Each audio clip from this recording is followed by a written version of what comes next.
delicioso examen. ¿Sí?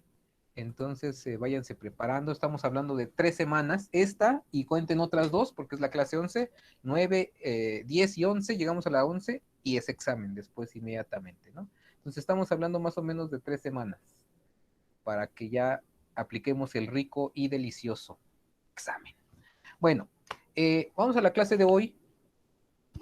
¿Quién sabe quién es el personaje que vamos a tocar hoy en esta clase 9?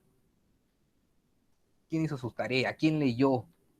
Ahí, a ver, también tenemos el chat, para que puedan decirnos. Esto es participativo, compañeros, ya saben, lo más dinámico que se pueda.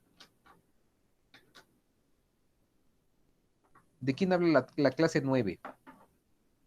De René Descartes. Muy bien, Itzel, muy bien. Otra vez, rápido, René Descartes, ¿de qué siglo es? En su biografía, abran su Classroom, su lectura, sus clases que están. ¿De qué siglo es Descartes?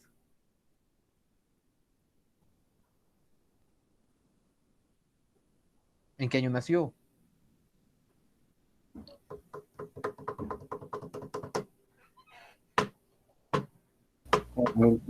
Gerardo. 1596, dice Miguel. 1596, Itzel dice. Gerardo también. Se escuchó muy raro, Gerardo. Ahí está, 1596. ¿Que sería el siglo qué? Si el siglo va adelantado. A ver, Gerardo. Siglo XVI, muy bien. Ahí está, ¿no? Siglo XVI. Siglo XVI. ¿Sí? En el siglo XVI, ¿sí? Hay una, en el siglo XIV, no, XIV, el siglo XV, un siglo antes,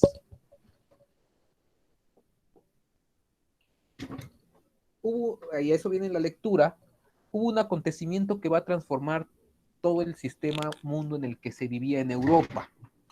¿Qué acontecimiento es ese? Va a trastornar todo el mundo. Va a comenzar un periodo nuevo. ¿Qué acontecimiento es ese? Y miren que nosotros somos importantes en ese acontecimiento. En 1492, ¿qué pasa?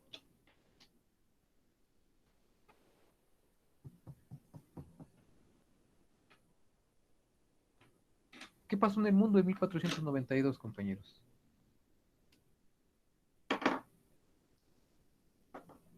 ¿Viene en la lectura, no? ¿O no viene? Rápido, compañeros, que se nos va el tiempo. 1492, ¿qué pasó? ¿Quién dice yo? Yo creo que pasó esto, yo creo que pasó lo otro. 1492.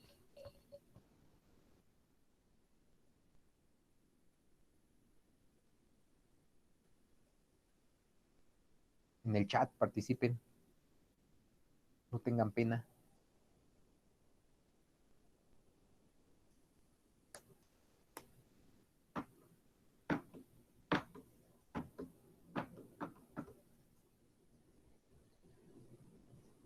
¿No, compañeros? 1492, ¿no saben qué pasó? ¿Ustedes qué creen que pasó entonces, si no tienen la certeza? ¿Qué creen que pasó en 1492? Cristóbal Colón llegó a América. Ahí está, Miguel, esa es la respuesta. ¿Sale? 1492. Cuenten los años que pasaron de 1492 al nacimiento de Descartes, ¿no? 1492 y Descartes dice que se está agotando la batería. Ahí está. Y Descartes ya lo habían puesto aquí, nace en 1596, ¿sí? Casi 102 años por ahí, ¿no? 1492, 1596 nace Descartes. Han pasado 100, más o menos un siglo, ¿sí? Esto es importante mencionarlo, ¿sí? Porque es la introducción al tema y ya vamos viendo lo que va a pasar, ¿no? 1492 es algo importante. Vamos a hacer un pequeño mapita, ojalá y me salga.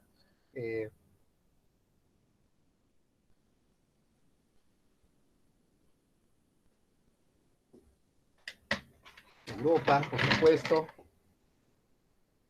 Europa, Asia, el continente africano.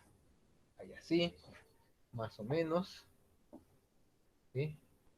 No me salió tan bonito como yo quisiera, pero ahí está.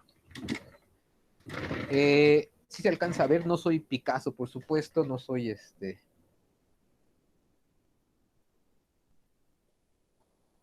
no soy un gran artista, pero bueno, ahí está. En 1492 contamos rápido la historia no contada, pero quiero que la sepan, es la historia descolonizada. En realidad se habla de un descubrimiento, pero en realidad el continente llamado Abya Yala, antes de la invasión, fue un continente que fue descubierto por los primeros pobladores que pasaron por acá, por el estrecho de Bering. Hoy sabemos que hubo múltiples rutas para llegar, ¿no? Algunos dicen, no dicen, se han comprobado que gente de Oceanía y todas estas islas logran en algún momento llegar al norte de China y después a Siberia y pasar por el estrecho de Bering. Es una hipótesis, ¿no? Que está más o menos comprobada. Hay otros que dicen que pudieron salir barcos o haberse perdido en el mar o con alguna corriente a tal punto que llegaron a tocar costas de este lado. Incluso hay unas islas por acá que llegan a Chile, hay un descubrimiento por ahí, o al Perú, ¿no? Entonces hubo múltiples, hay otra, no es hipótesis, también es otra ruta que se ha probado que es posible que haya llegado, que es la parte de acá de Europa, pasaron a Canadá, ¿no? Canadá y Groenlandia. Y precisamente los vikingos también llegaron por esta zona siglos después, pero digamos que el continente fue descubierto, lo voy a poner aquí en una fecha, 35,000, ¿sí? Antes del presente le llamamos, ¿sí? 35,000 años antes del presente. Eh, Estamos hablando de una cantidad muy grande, ¿no? Y estos primeros pobladores llegaron para el año, o bueno, en la fecha 12,000 antes del presente a toda esta zona de Sudamérica. Entonces tuvieron que atravesar el continente poco a poco durante muchos años y fueron descubriéndolo. Los pueblos originarios que actualmente viven en el continente son precisamente los que descubrieron Abya Yala. Es falso que en 1492 Colón descubrió América. ¿Por qué es falso? Porque Colón llegó aquí por accidente. Ellos eran un pequeño mundito aquí, ¿sí? Que pretendían comerciar con China, que era el gran gigante, lo más importante, digamos, lo más refinado. Sin embargo, aquí está Medio Oriente, toda esta zona, y los chinos tenían controlado, y los árabes y toda esta zona tenían controlada la ruta de la seda. Entonces, estos pequeños pueblos europeos, casi bárbaros, ¿no? Muy, muy, muy limitados, eh, empiezan a, tener unas campañas militares importantes, ganan Granada al sur de España, también en 1492, solamente que meses antes, y al ganar esa zona, era dominada por los musulmanes, la reina Isabel y Fernando de Aragón tienen la necesidad de comerciar por estas zonas, pero digamos, esta zona está dominada por otros que no son ellos, y lo que hacen Cristóbal Columbus es proponer que haya una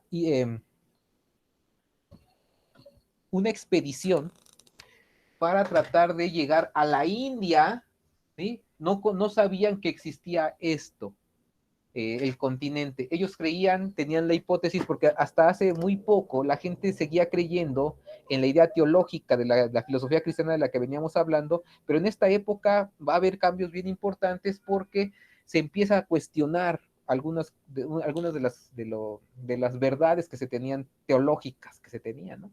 Y entonces algunos creían que la Tierra, ¿sí? Todavía para esta época, 1492, en Europa, creían que la Tierra había un punto en que era plana y había un punto en el cual se iban al vacío de las dos partes, ¿no? Imagínense que esta es la Tierra plana y aquí, de este lado, ¿sí?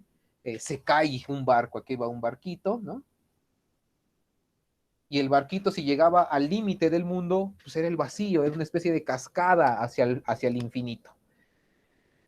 Todavía en esa época se creía eso, y Cristóbal Colón, conocedor de Portugal, y Portugal que tenía expediciones por el África y llegaba al Asia, consiguió unos mapas chinos.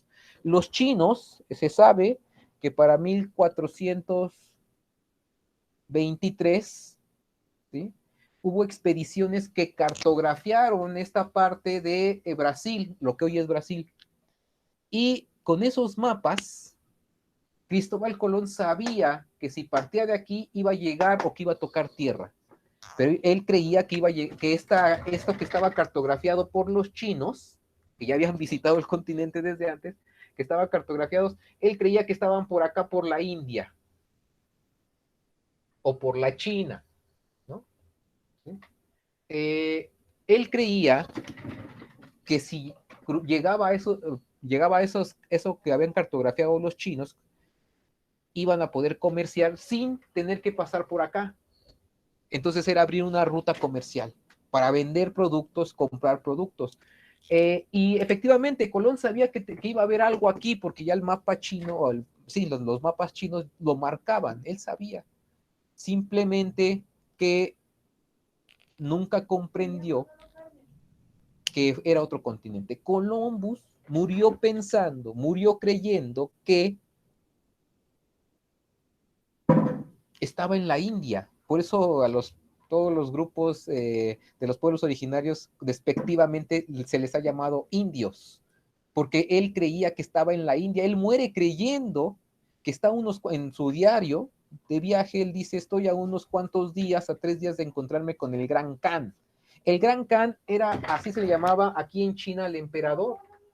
Entonces él creía que estaba en el Asia. Nunca, hasta su muerte, nunca supo de un nuevo continente. Él en su mente creía que era creía que estaba en Asia. Entonces Colón no descubrió absolutamente eso que dicen, descubrió América. No, era un ignorante, ¿no? Un ignorante en el sentido de que se le ha engrandecido su figura, pero en realidad la primera expedición, los pueblos originarios le llevaron de comer y lo salvaron. Patricia, sí, no te preocupes. Entonces, Colón no descubrió nada, ¿no? Es decir, bueno, ellos vinieron, hicieron una expedición, fueron salvados por la gente de aquí, llegaron a unas islas. Lo primero que encontraron fueron las islitas de acá del Caribe. Ahí llegaron, Trinitaria y toda esa zona. Y después se establecen en Cuba. Pero ellos llegaron, en la segunda expedición ya llegaron con todo, ya llegaron a saquear. Porque cuando regresaron con la reina Isabel le dice: pues tú me prometiste que iba a ser una ruta comercial, entonces habría que traer pruebas de que realmente lo lograste, de que fuiste, todo, y de que estás en la India. Y entonces se empezó a empezaron a saquear todas las riquezas para llevarlas a España, ¿no? Sacaron todo. Ya después en la tercera expedición, pues ya llega más gente y así constantemente se fue invadiendo, llegaron a Cuba, ¿no? Y ya para 1524, ya un Cortés saliendo de Cuba llega a la Ciudad de México, aquí donde ustedes están viviendo, con ayuda de los tlaxcaltecas y de otra gente que estuvieron siempre bajo el yugo del Imperio Mexica, y para tratar de quitarse el yugo, hacen una alianza con Cortés para derrocar al imperio, y ese imperio era el imperio que estaba viviendo aquí en México, ustedes todavía pueden tomar el metro que los lleva al metro Zócalo, ahí era el centro del Imperio Mexica, y llega Cortés, se dan varias batallas, ¿no? En una de ellas, la noche victoriosa, ¿no? Que cuando Cortés sale a llorar por ahí como un derrotado, ¿no? Esa noche victoriosa no va a durar más tiempo porque va a reorganizar su ejército Cortés y va a llegar por medio de traiciones, por medio de cosas, pues nada honorables, secuestra a el Moctezuma y después lo mata, ¿no? Después Cuauhtémoc se revela como siguiente gobernante y también lucha hasta el fin, hasta que ya derrotado moralmente, digamos, los tlaxcaltecas les ganan a los mexicas en esa guerra y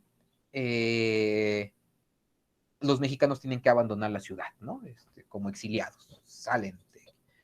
A partir de ahí se empieza a instaurar un nuevo gobierno, pero eso no es ahorita lo que queremos centrarnos es en la filosofía para no irme por las ramas, ¿no? Lo que quiero decir es que cuando llegan estos personajes, llega aparte de la filosofía y hay un choque cultural. Entonces, la filosofía los filósofos llegan con las órdenes religiosas. Las órdenes religiosas que llegan a México, los primeros que llegan son los dominicos. ¿Sí? Aquí lo voy a poner, dominicos. Los jesuitas, los franciscanos y los agustinos. Entonces, la zona en la que nosotros estamos viviendo, que son los pueblos de la zona sur, y prácticamente Puebla, y lo que conocemos como el centro del país, llegaron los franciscanos. Todos los templos que se tienen ustedes en los pueblos donde viven, todas las capillas que se hicieron en esta época, son de una orden llamada los franciscanos. También llegaron los jesuitas, que era un orden que venía, que se unieron a muchos grupos de los pueblos originarios para luchar al lado de ellos. Están los dominicos, que en realidad con ellos venía la Santa Inquisición, y los agustinos. Todavía hoy, si ustedes pueden, vayan al exconvento de Culhuacán, y ese es un convento agustino.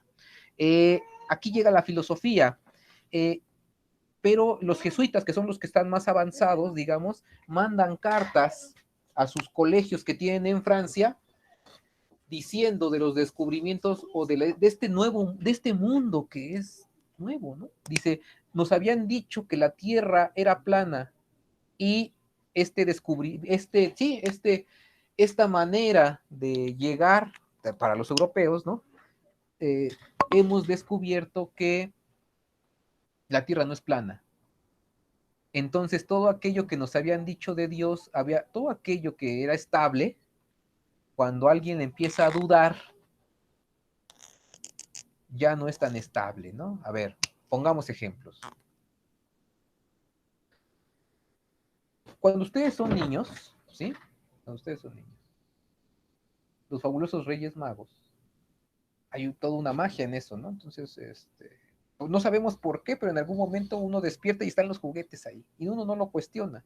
Es más, no tienes ni por qué cuestionarlo, porque si lo cuestionas, según dicen las malas lenguas, los Reyes Magos dejan de traerte regalos, ¿no?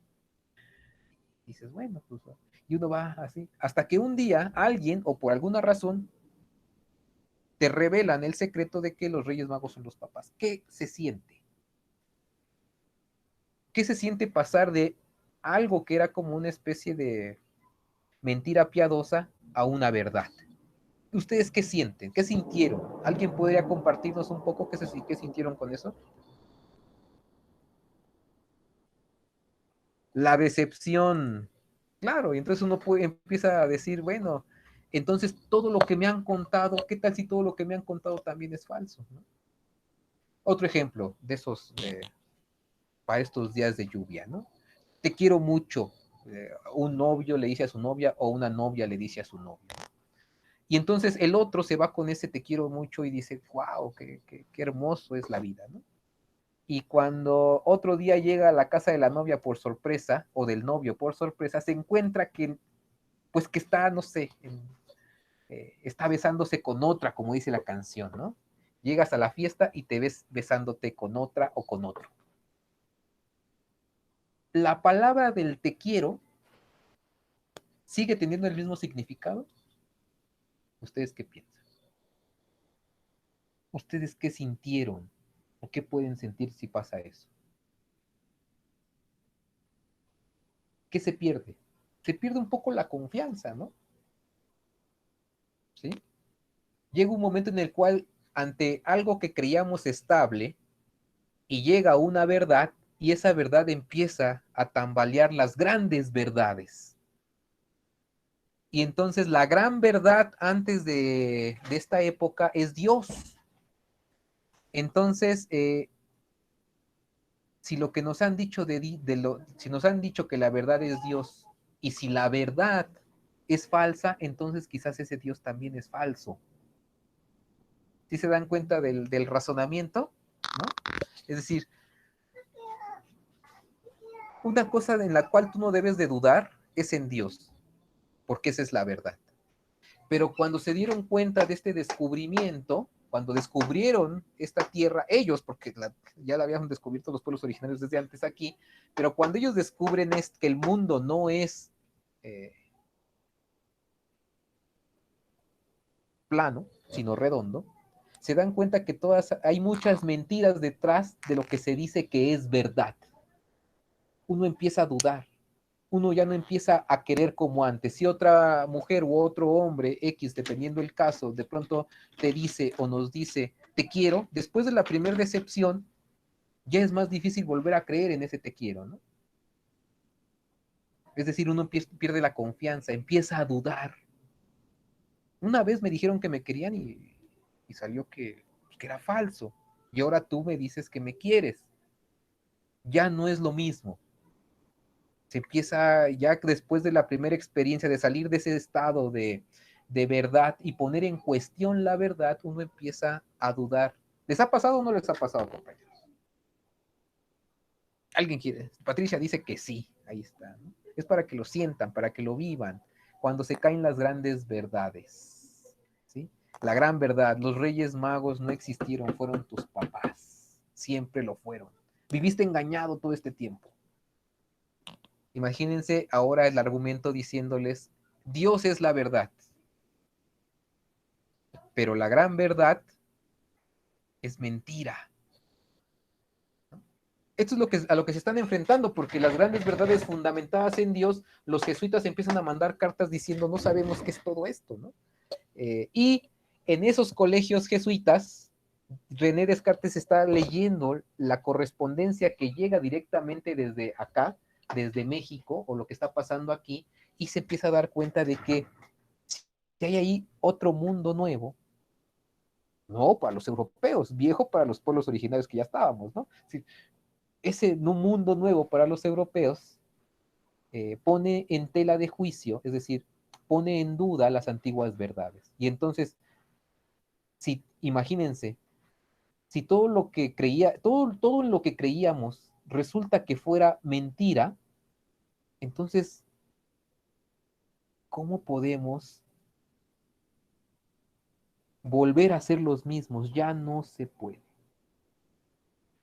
Y entonces ahí viene el método de Descartes, ¿no? Ahí ya viene la historia de Descartes. Este fue un preámbulo solamente para llegar a la vida de Descartes. Descartes, ya cuando nace, cuando está viviendo, y ya está en estas dudas científicas que se están dando en su época. También hay un Galileo Galilei, es contemporáneo de Descartes. Acuérdense que Galileo Galilei lo que dijo fue, eh,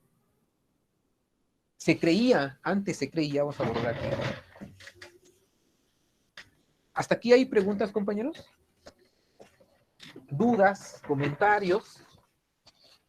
Ya saben que esta clase es para que participen.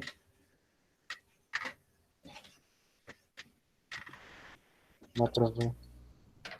De mi parte, no, profe, dice Patricia. Bueno,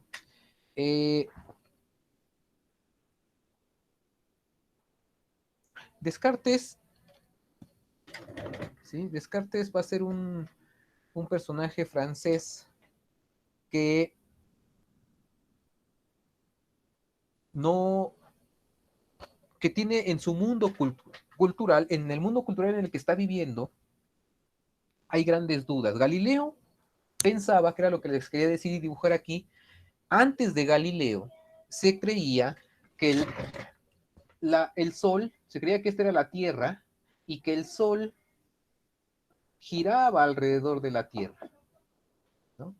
Eh, que salía, porque todavía hoy en la mañana decimos, ya salió el Sol, ¿no? Como si la Tierra estuviera en el centro y estuviera fija y el Sol estuviera dando vueltas alrededor de la Tierra, y eso es falso, pero todavía nos queda la manera de hablar sobre el Sol. Ya salió el Sol. En realidad el Sol no sale, ¿no?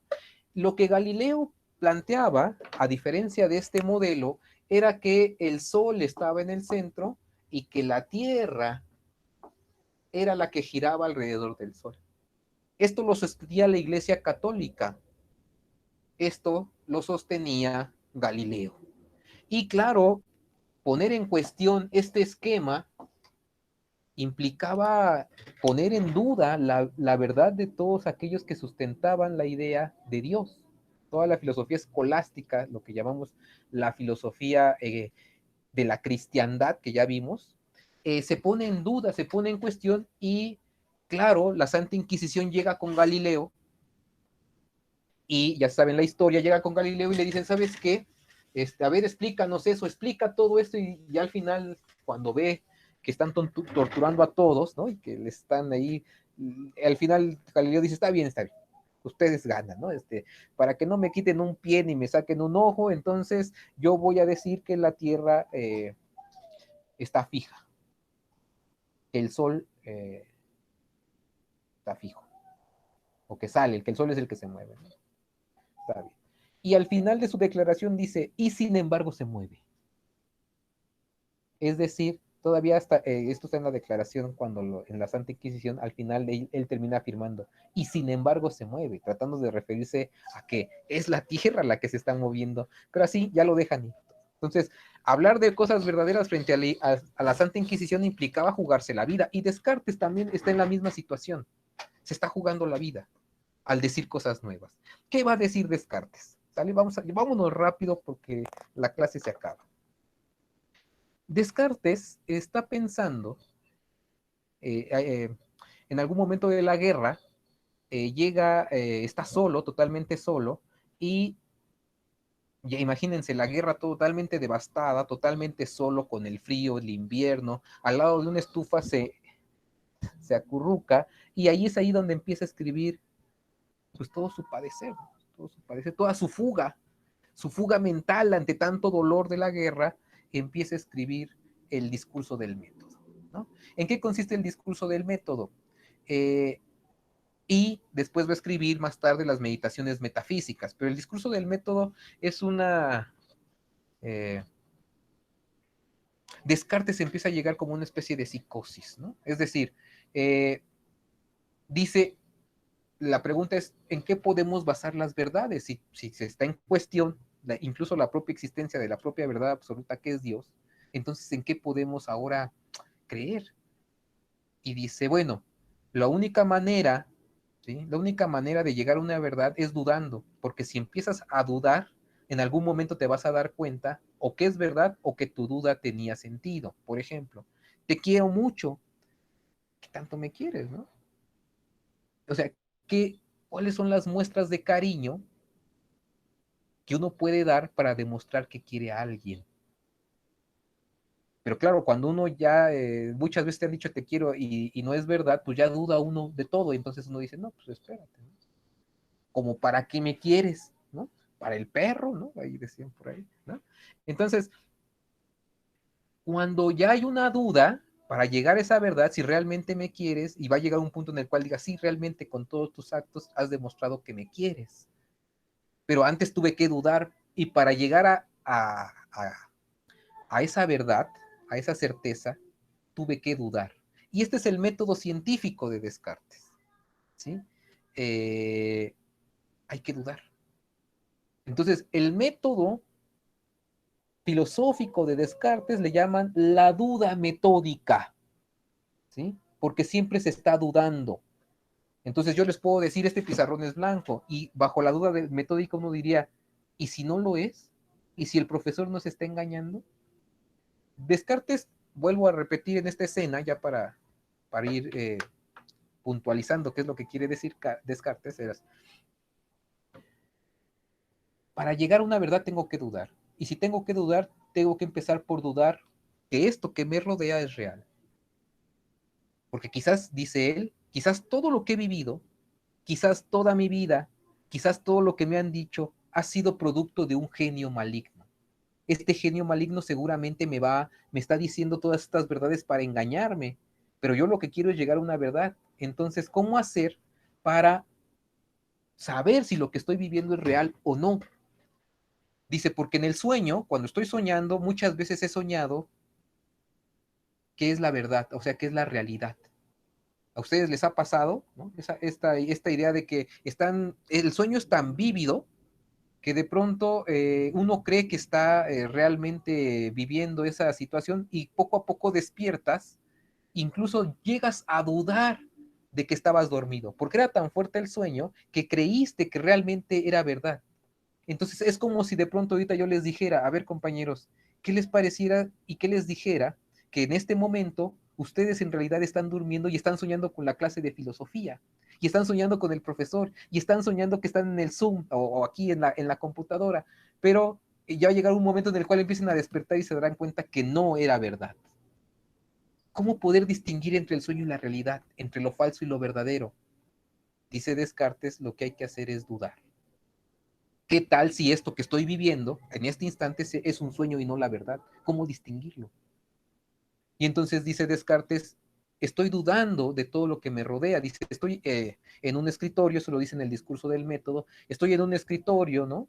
Escribiendo sobre esto que estoy reflexionando, tengo una vela aquí al lado, tengo papeles, una serie de cosas, y para llegar a saber si esto es real, tengo que dudar de que esto es real. Y cuando empiezo a dudar de que es real, empiezo a dudar de que la mesa sea real, ¿sí? De que esto que me está rodeando es real. Y llega digamos, a la radicalidad de decir, estoy escribiendo y veo mi mano que está escribiendo, pero quizás esa mano no es mía. Quizás este cuerpo que tengo también sea un engaño. Dice, entonces, ¿qué soy?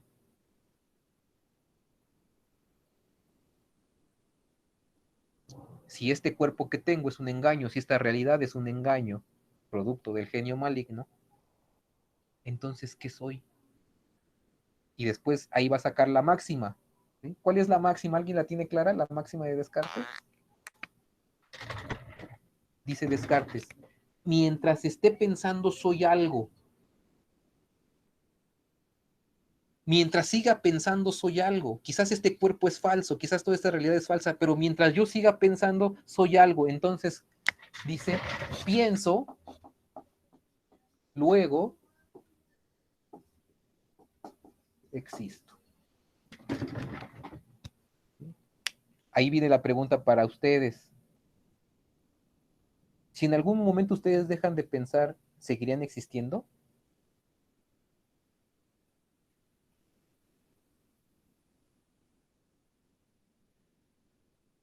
Yo digo que no. Es que ese es el problema al que llega Descartes, ¿no? O sea, dice, yo tengo que seguir pensando, porque si dejo de pensar, simplemente desaparezco. Porque claro, este cuerpo quizás es un engaño. Y si esto es un sueño, compañeros, me están soñando a mí como profesor dando una clase. ¿Cómo saber que esto es real, no? Por eso se tiene que dudar, dice Descartes. Entonces, pienso, luego existo, ¿sí? Ahí ya está la máxima de Descartes, ¿sí? Y ya al final de su reflexión, que este es el método científico, ¿eh? Ustedes todavía van a física, química, y les van a enseñar el método científico. ¿El método científico en qué consiste? Alguien que me diga el método científico en qué consiste. ¿Ustedes se acuerdan cómo entran al laboratorio y lo que hacen, todo esto? Tiene ciertos pasos. ¿Alguien me puede decir alguno? ¿Cuál es ese método que cuando van al laboratorio de física, de química o estas clases, cuál es el método científico? ¿En qué consiste? Rápido, compañeros, alguien que me diga.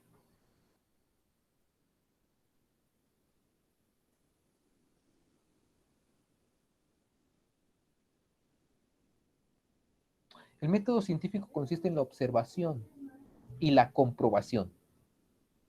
¿Sí? El agua, ¿no? Dice la tesis, la hipótesis, el agua ebulle, es decir, hierve, brinca a 100 grados centígrados. Y uno dice, no, yo no creo eso, ¿no? Y cuando empieza a ebullir, cambia su estado de ser físico a ser gaseoso. No, yo no creo nada en eso. Ah, bueno, experimentalo a ver si, y ya lo experimenta y dice, sí es cierto. Entonces es, observo y después compruebo que. ¿Por qué? Porque al principio dudo, la duda metódica como método, y bueno, la máxima de Descartes, pienso luego existo. La duda metódica es esa, dudo, y después compruebo si es verdad lo que dije o lo que no dije del agua. Es el método científico, viene de Descartes. El punto de Descartes es que los científicos no se dan cuenta, los profes de química, de física, todos no se dan cuenta porque nunca leen a Descartes. Que Descartes cuando dice pienso, luego existo, ahí hay un punto en que dice, ¿y quién te está pensando?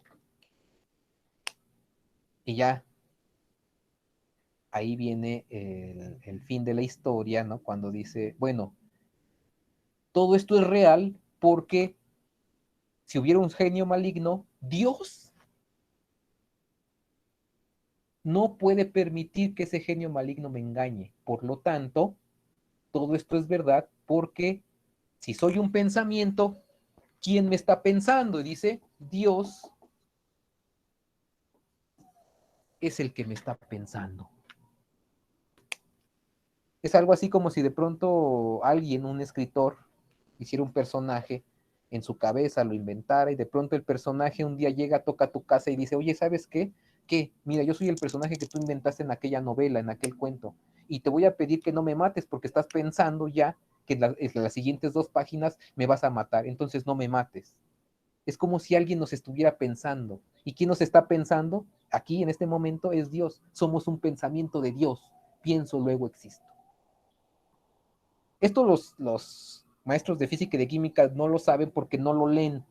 Se pasan por la vida muy científicos, pero Descartes termina fundamentando su idea en Dios.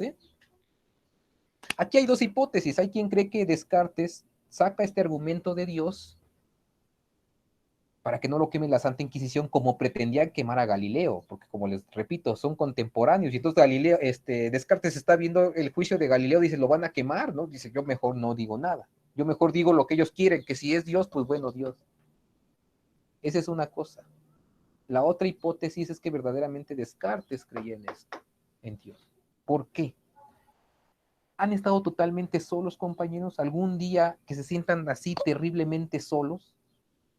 Que no haya nadie en su casa, que estén totalmente solos. Y en ese instante es cuando uno empieza a hablar consigo mismo. Incluso puede inventar la idea o hablar con alguien superior, por ejemplo, Dios. Y entonces estábamos hablando que Descartes, cuando hace su discurso de método y el libro Meditaciones Metafísicas, en el de Meditaciones Metafísicas deja a su esposa, deja a sus hijos, su hija, y se va a la montaña ahí solo, y ahí está. En esa soledad uno dice, bueno, tengo necesidad de hablar con alguien. Dios, ¿estás ahí? Son 2 hipótesis. ¿Cuál será la verdadera? Lo desconocemos. Una es de que Descartes saca el argumento de Dios para que no lo quemen. La otra es que verdaderamente él tenía fe en que todo lo que existía y todo lo real era dado por Dios porque Dios no podía permitir que un genio maligno le engañara. Muy bien, ¿hasta ahí hay preguntas, compañeros?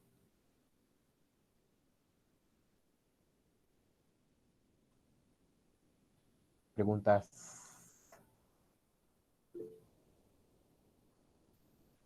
Dice, no, de mi parte no, profe. Muy bien. Bueno, vamos a tratar de, entonces, en este punto, tratar de contestar las preguntas rápidas. ¿Dónde comienza el conocimiento filosófico de la modernidad, según la lectura que vimos. Ahí está, comienza tanto en América como en España y Portugal. Muy bien, Andrea, es eso, ¿vale? Ya vimos, tuvo que pasar un siglo desde que llega Colón y después la invasión de Cortés para que todo ese pensamiento práctico del yo te domino, tú eres inferior, tú no eres humano, ese tipo de filosofía práctica que no está escrita, va a ser escrita por Descartes.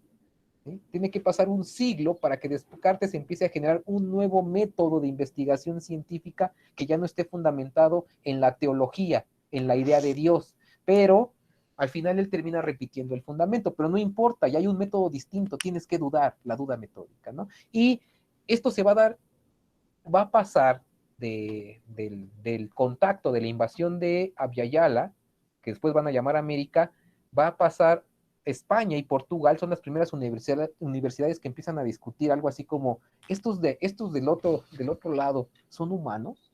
¿Tienen alma? ¿Son cristianos? Y si no son cristianos, entonces no tienen alma. Por lo tanto, se les puede esclavizar, se les puede quitar sus tierras, son incivilizados. Hay que enseñarles una buena civilización, la cristiana. A todo aquel que no sea cristiano, quémamelo, mátalo. Así es la evangelización, ¿eh? Y así se construyeron todas las capillas de sus pueblos, se los digo, ¿eh?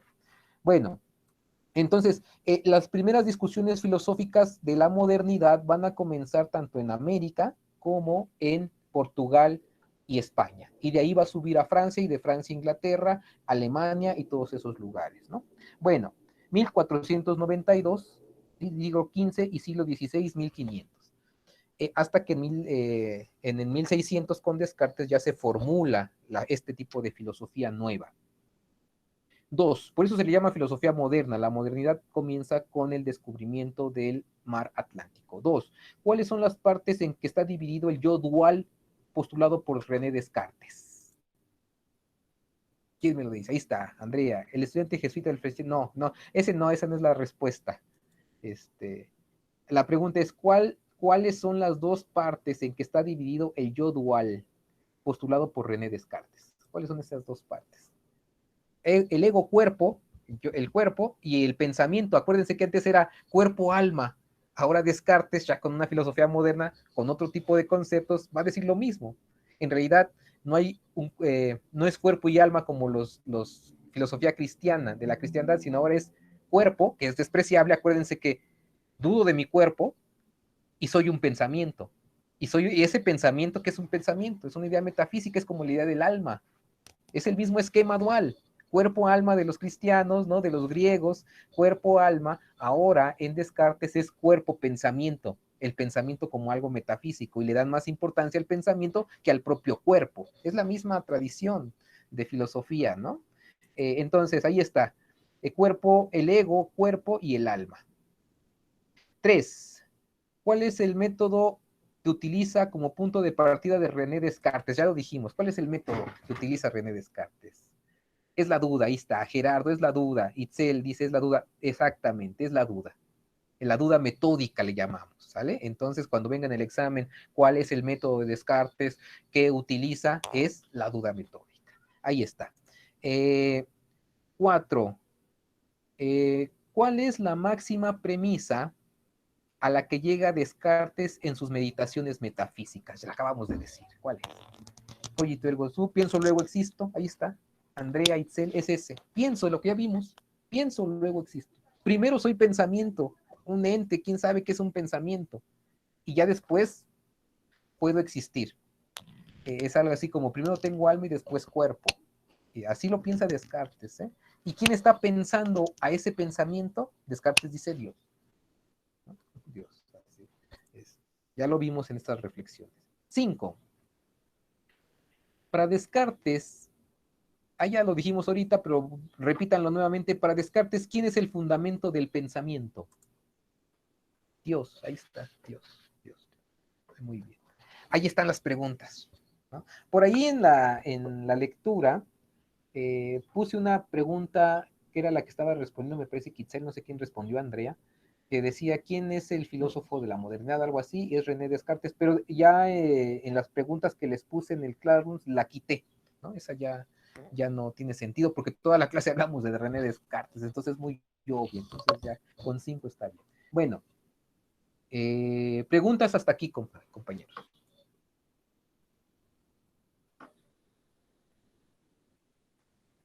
Preguntas, comentarios. De mi parte, no, dice Itzel. Bueno, de mi parte tampoco. Bueno, en parte no, profe. Patricia también. Gracias, Patricia y Itzel, por estar siempre como sabiendo que están ahí, ¿no? No, dice Miguel. Muy bien. Bueno, si no hay esto, no hay preguntas, vamos a pasar a una metáfora de lo que implica este tipo de pensamiento. O sea, ustedes imaginen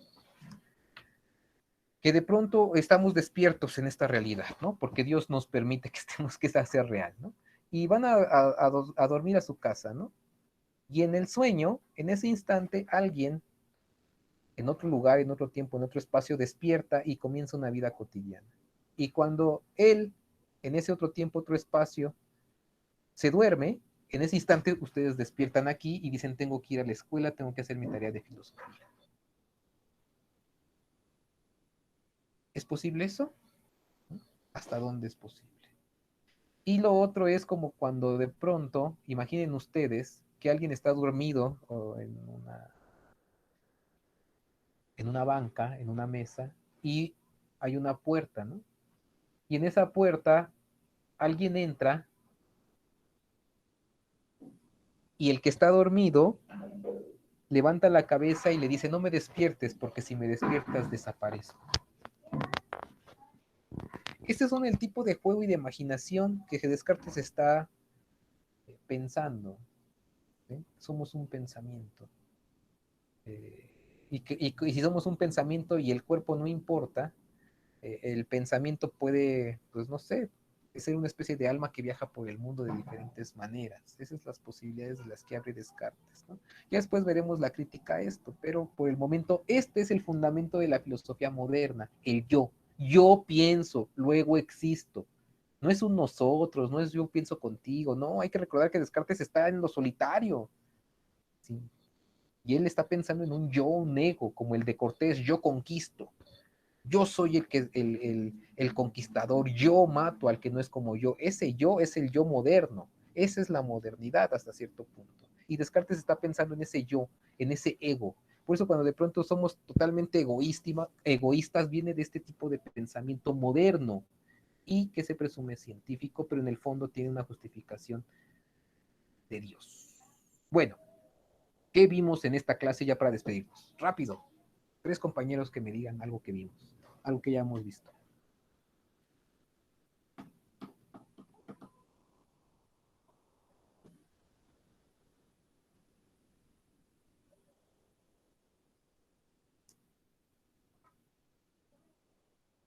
¿Quién descubrió América? ¿Quién descubrió América, Patricia?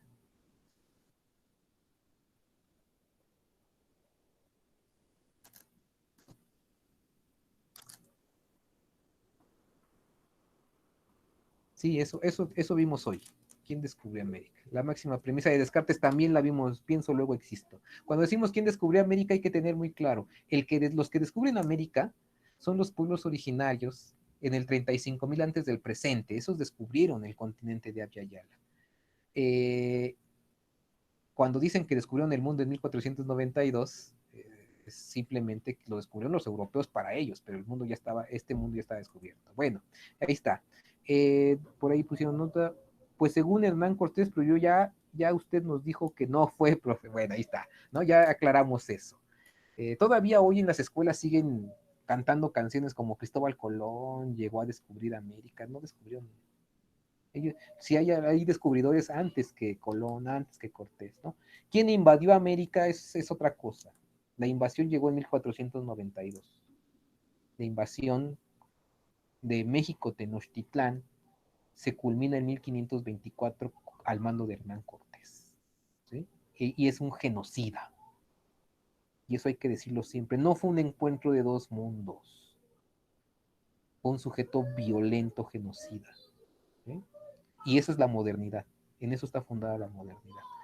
¿Qué más vimos? Sí, esas dos cosas, el supuesto descubrimiento o quién verdaderamente descubrió América y ya lo ponía por aquí, La máxima de Descartes, pienso, luego existo. ¿Qué otra cosa? Una última cosa ya para irnos. ¿Quién más me dice algo que hayamos visto hoy?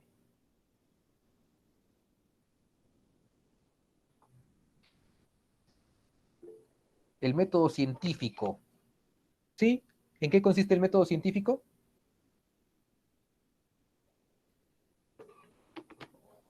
¿O cómo se le llama el método científico? Las partes del yo dual también las vimos. Muy bien, ahí está. Bueno, con esas, el método científico le conoce a Descartes como la duda metódica. El yo dual está compuesto por pensamiento y cuerpo. Ahí está.